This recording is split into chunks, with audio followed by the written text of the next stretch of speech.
All right, welcome everyone to a new YouTube video. Hope you're all doing well. Just got back in Portugal since last Friday. It's really good to be back because the sun is out. It's a little bit cloudy, but it's a beautiful day.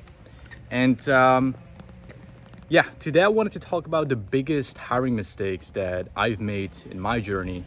And for context, if this is your first time to my YouTube channel, my name is Bastiaan Slot. I am 25 years old and I'm the owner of appointmentsetter.com. And we do two things. We help coaches basically start or skill, and we help people get started in remote appointment setting, which is an entry-level sales job where they can make 5 to 10K per month. And yeah, over the last few years, I've been able to generate over $20 million in sales. And during that journey, I've learned a lot. I've suffered a lot, I've sacrificed a lot. And however, I'm grateful for where I am today. And I want to take you through the lessons that I've learned from hiring. And I want you to know that when I'm referencing to like my team member or a leader or someone that's not me, just know I take full responsibility for everything that's happened, good or bad, especially the bad. And yeah, the first lesson that I wanted to kick it off with is not quality checking your people in the trenches or your managers. And the reason why this has been such a big mistake is because this is something I used to do non-negotiably at the beginning of my venture, where I just like micromanaging my appointment setters and micromanaging my sales reps, honestly quite intensely. And that's something I learned from, and then stop doing and just rather add structure and good accountability checkpoints, right? But as we scaled and we went up to like $1 million per month, everything is all good and fun and like green, and it's great, like you're on the high. But then you have to understand, as a consulting business, like you have to do that again the next month, right? So it means the standards have to be here. But what started to happen last year actually was all of a sudden in, I believe it was September, our revenue declined from the last month to in September with 20%. So I saw a decrease, and that started to like concern me.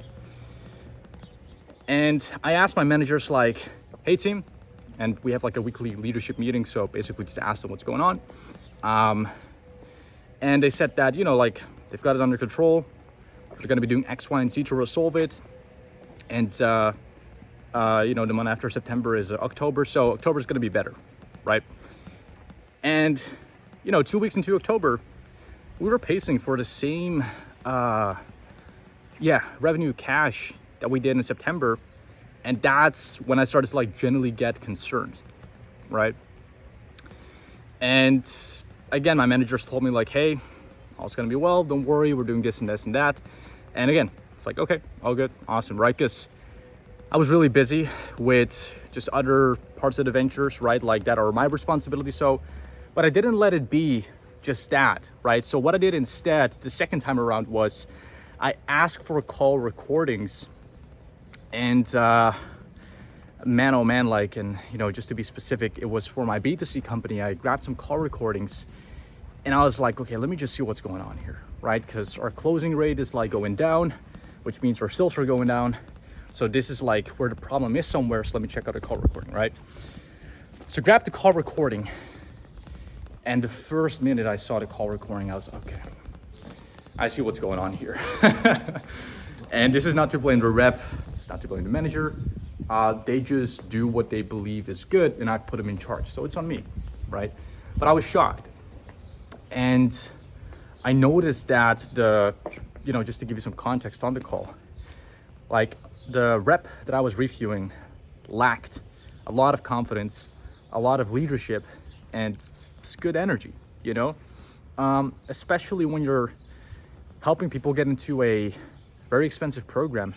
Like, you need to be able to lead them with confidence, know how to handle objections, and at the same time, make sure your approach is ethical, but still with the objective of like, getting the person in. And it was just like none of that. And then I went like to check a couple more call recordings, and it was honestly very shocking because I just saw more of the same that I saw on the first call recording, right? So the first big mistake I made was not quality checking, every week. And when I say quality checking every week, it's just grab a call recording, just go through the trenches for like 20, 30 minutes and just make sure everything is all good. Because you stop checking that when all goes well, when fundamentally like the quality checking is what's getting you there, right? Like the standards of the team are high, there's attention to detail, people working hard, they're being held accountable. That's what breeds fantastic results, right? So that was the first big hiring mistake I've made. So the rep, right? And really what fundamentally happened was just get the wrong hire in, right? By just outsourcing it too much. But I think at the same time, like these are very natural mistakes to make, because if you get a manager, you want to entrust the manager to just get the people in, right? Instead of like you also doing taking a look at the screening process of how the manager's doing it and how the interviews are going. Like it takes a lot of time, right? So for me, I just let the manager do it. But yeah, this is the mistake that happened. And then ever since we've rectified it and all's been well. So that's the first big hiring mistake I've made. And what is pretty much never happening again. So that's one. Two, the second biggest mistake I've made, just look at my notes here, and that's giving people too much time to improve, right? So as we, let go of a few folks of our sales team, there were some that were like kind of in a gray area, right? And what I mean by that is like, my opinion was that they had a skill deficiency and it was gonna take a lot of time to get them to improve. But at the same time, like you don't just wanna let people go that are working hard for your organization, that have been a part of it for months, if not years. And business can be harsh because you want the best people, right?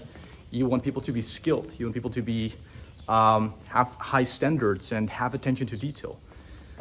And unfortunately, because I outsourced my hiring quite a bit, I was in that situation where, I did want to give people a chance. And of course, my manager at the time wanted that too. So that's what we did. And long story short, they didn't make it, or at least a big part of them. And we just wanted people that were more skilled, that are, that have attention to detail and have the traits we're looking for, right? So giving people too much time to improve was, upon reflection, a mistake, because if you're a company that's scaling, you don't have weeks or months to, see people go through an improvement process, because it comes at the cost of the production you're creating on the front end with booking the calls in, right? It's a training field for them. And for you, it's you're putting money in, you've got payroll, and you want to make sure you're maximizing every opportunity that you're creating and comes your way. But that just simply doesn't happen if people have a lack of skill in objection handling, if they have a lack of skill in the confidence on the calls or the leadership, right? Closing is a skill set, and it's a very hard skill set. So that was the second biggest mistake that has cost us hundreds of thousands of dollars, if not $1 million by now. So look, if you're starting out, you're at 10, 20, 30, 40, 50K per month, or even 100K per month, and someone has the right foundation, and you can kind of gauge how long it's going to take for them to improve, then great, you can do it, you can consider it. But look, if you're doing 250, 300K per month, it's just not what I recommend, honestly. It's best to just get people in that have the skill, or can adapt very fast, or just are 1 to 2 tweaks away from being an A player or an A+ player. That's my opinion, right? So I'm not saying that's objectively true, though. I mean, I think it is. It's just my opinion. So that's the second big mistake that I've made. But again, it's also very contextual, because as I said, if your business is doing 10, 20, 30, 40, 50K per month, have someone grow with you that has the potential. Because what is not compatible is having someone, if your business is doing 40K per month and you expect an A+ player that wants to make 10K per month, it's not compatible, So rather just get someone that can grow with you fast and has the potential to become an A+ player, right? So that's the second one. Third one is not trusting my intuition. So we had some people that were skilled and did tick the boxes, but they weren't really a culture fit. They wouldn't follow up. They wouldn't be good with their admin, and I'd let it slide, because then what happened was like the skill set outweighed the mistakes they made, though I always did address it, right? And I expected them to improve. And long story short, what happened was like they didn't improve, right? Like they were bad at follow-up, they were bad at admin, they just took the call, and that was pretty much it. Like they weren't really hunting, right? It's not to blame them, because again, like if you run an organization, like everything is on you. But my intuition said like, look, you got to be more strict with this. If it happens again, ultimatum, right? There shouldn't be like an exception for anyone to slack if you want people with high standards, is what I concluded upon reflection. So not trusting my intuition upon certain hires that do tick boxes, but also have deficiencies in certain things they need to be good at.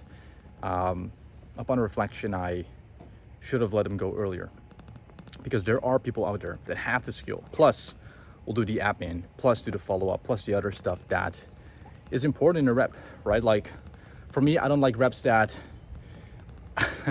they just expect a yes or no on the call and they don't follow up. I would never hire a person like that, like ever in my life. To me, then they're like, you've got like kind of the second reps, which you've got like quite a bit of, which is people that don't really have the skill, but they're really good to like follow up, admin, work hard, or coachable. And it's very contextual, like as to which hire would make the most sense for you, right? So that being said, you really just want to get someone that either has one and can grow into a full stack, but never just be on one of the two spectrums, if that makes sense. So that's the third biggest mistake that I made. And the fourth one is just accepting, which kind of like ties into like the last one that I just covered, accepting low standards, right? So if someone is, again, really good at closing, but they're not following up, they're not doing admin, like that's accepting low standards. But it also applies for the other person on the spectrum, right? Like if they're just good at admin and follow up and anything but closing itself, and you're not seeing like fast improvement, that's to me accepting low standards. But again, it's very contextual. I'm just speaking from the place of like, where I'm at and the hires I've made. And you really want to make sure that if you hire someone, they've got the capability to do like both, right? Like they're good at follow up, they're good at tracking, they're good at admin and closing itself, most importantly, right? And a rock star would also take initiative, right? But that's a different topic. And then the last one is more about me, not my hires. It's poor leadership. Like to be completely transparent, I have been a poor leader for years when I was scaling my company. Why? Because I was just a good marketer. I was not a good leader. And being a promoter, being an operator are two very different things. And on a principle level, what I said about like people with just the closing skill and people with just like the admin and follow-up skill, like again, I had to also learn how to be a good operator, a good leader, and show up for my team, which I didn't do for a long time because I thought it wasn't necessary. I was like, if I just book their calendars full, then it's gonna be all good. But people wanna have a vision. People wanna like speak to the person they're looking up to, especially when you're like running a coaching business that's built up on a personal brand, right? And what I lacked a lot was confidence in communicating over Zoom with my team. I lacked painting a clear vision for each leader in my organization, as well as the organization in itself, and communicating that with my organization.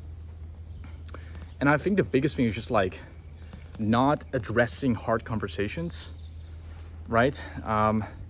That's probably been the biggest thing that I've definitely like been able to improve. And I really believe that too like has cost me, a lot of money, right? Because, for example, like if you're not willing to have a hard conversation with someone, then you're just keeping them on the team and they're just gonna like kind of burn your money by not being like that well-rounded closer for instance, or appointment setter, right? So yeah, guys, those are a couple of lessons that I've learned along the way. Let me know if you enjoy these type of videos. I know I walked around a lot. I just didn't like want to, sit and talk to the camera. I just kind of like did enjoy the walking, and I think the view is beautiful here. So with that being said, let me know if this video was valuable to you, and then I'll be seeing you in the next one.